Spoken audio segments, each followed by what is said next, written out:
welcome to Dawn's Does Stuff and Things, my new channel. We're going to start out today by going through some top trends. One of the top trends is cocoa bombs. So I'm going to go through what you need to use to do cocoa bombs. I know there have been many questions still on a lot of Facebook pages. I'm new, I'm just starting, I'm lost, I don't know where to go, I don't know what to buy. So I'm going to go through what I use. I made them last year. I went through a lot of trial and error to get to this point. So this is what I found the fastest, easiest way to make hot cocoa bombs. I like to make my shells separate and then do my bombs later. So I'm going to start with what we need. So the first thing you need is a good bowl.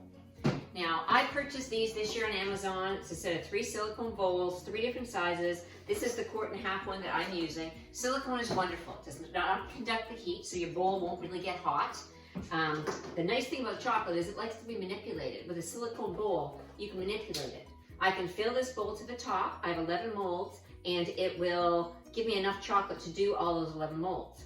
The other great thing about this is when you're done and you have leftover chocolate in your bowl, instead of trying to scrape it out or washing it down the sink, if you just squeeze your bowl, all those chunks of chocolate will just fall down to the bottom and you can remelt them and use it again. So a lot less waste, which is one of my biggest factors. A lot less waste, therefore I'm getting more bombs per kilogram of chocolate. What type of chocolate to use? Now there's lots of different varying, nothing's right, nothing's wrong. People like to use Merkins, people like to use almond bark. I'm in Canada, we don't get almond bark, and Merkins is $1.43 for 100 grams, so very expensive. So I use the Bella Cloud chocolate. It's a milk chocolate, it's a pure chocolate, and it comes in 5 kilogram bags, little pellets, very easy to use, consistent in melting. Other thing that you're going to need is a thermometer. Candy thermometer, this was like $19 on Amazon, best thing I ever bought. You need to know what temperature your chocolate is. You never want your chocolate to go over 90 degrees. If it goes over 90 degrees, you need to seed it, add some new chocolate to it to get it to melt. Chocolate is very particular, and one of the big things is temperature. If it goes over 90 degrees and gets too hot, it's going to bloom, which means you're going to get white swirls or like a frosting look. It tastes fine, but it's not pretty. So chocolate should always be warm. You just get your finger in it, just melt it, and it's perfect. So I find 84 to 88 degrees is the perfect temperature. It also sets up faster. Everybody's freezer is different, just like everybody's oven is different temperatures. So a good way to make sure you have consistency is consistency in the heat of your chocolate. If your chocolate is always at the same temperature when you put it in the freezer, you will be able to time how long it's going to take for your bombs to be ready, where if one time it's at 88 and one time it's at 84, it's going to be all different consistencies. So make sure you check your chocolate, make sure the temperature is correct, and regardless of what chocolate you're using, use a thermometer to make your life easier. Piping bag. I find a piping bag invaluable. Tried spooning, tried painting, tried all those things. Didn't work with the silicone molds. I cut them, I did it all. So they're long gone, and I moved on to the 3-piece mold, which was a total game changer for me. So you take a piping bag, put it in a nice tall tumbler. Another thing about the bowl, the flexible, pour your chocolate right in there. No mess. Pull it up.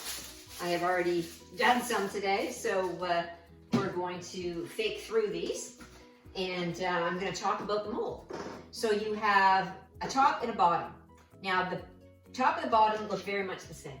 So what I've done is I put a little piece of masking tape on my top, or I've written top.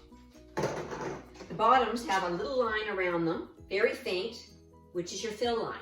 Now I've just taken a Sharpie and I've marked that line so that I know where to put my chocolate in too. They also come with your little liners. These are very delicate plastic. They rip, they tear very easily. Be careful with them. To the makers of any molds, please stop making everything clear. I lose them, you throw them out. You need to keep track of these. I'm telling you, every night you're recounting them after you wash them. Yes, I do wash my molds in hot soapy water. I do air dry them, and then I take a cloth and I give them a buff so that they still stay shiny. Another thing that I found very useful is a bench scraper, okay? I only use this paper for chocolate, so it's very easy to scrape it up, put it back in your bowl, and reuse it. Again, no waste. So we're going to fill the bottoms to that fill line.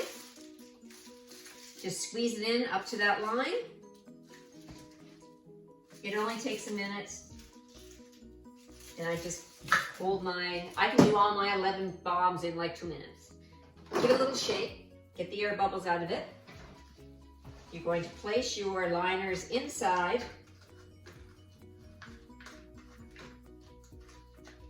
We're going to take our tops, place our tops on top.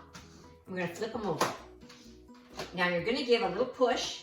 This is going to push the chocolate down to the bottom. You will notice though that the chocolate will not go all the way down first try. It needs a little bit of help. So what I do is take my thumb and forefinger and I just run around the edge. And just pick it up and check, because you want to make sure the chocolate is all the way down or you'll have half a shell and you'll end up remelting it. So you do that for all of them. Make sure that they're all sealed nice and tightly there. And then I stack them up. Back to front, back to front, back to front. I stack 6, 6, and 1 on top. Now when you put it in your freezer, make sure you cleaned out your freezer. Don't shove them in between the roast and the bacon. Empty your freezer, put it in a cooler, put it in your deep freeze. Give yourself some room to work with. Some people use their fridge. I prefer to use my freezer. I've just put a piece of parchment paper in there. And I'm going to slide these new ones in. And I'm going to take out the ones that we have done. These have been in for 12 minutes. 12 minutes is the time that I find in my freezer that they come out perfectly. So when they come out, you will notice that the top looks clear. Kind of cloudy. Not really clear. That's what you want. If it still is solid, it means that the chocolate is still attached to the mold and is not quite ready to come out. Sometimes you can give it a little bit of a scooch and they'll drop out. Other times, you're just going to fight with them. So put them back in the freezer for another minute and then try them again.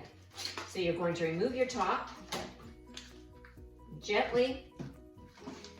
These might just come out this way. Ooh, nice. And gently remove the molds. This is how you like them to come out. Doesn't always happen. Perfect. I then like to take a bowl. As I said, it's really easy to lose those little liners.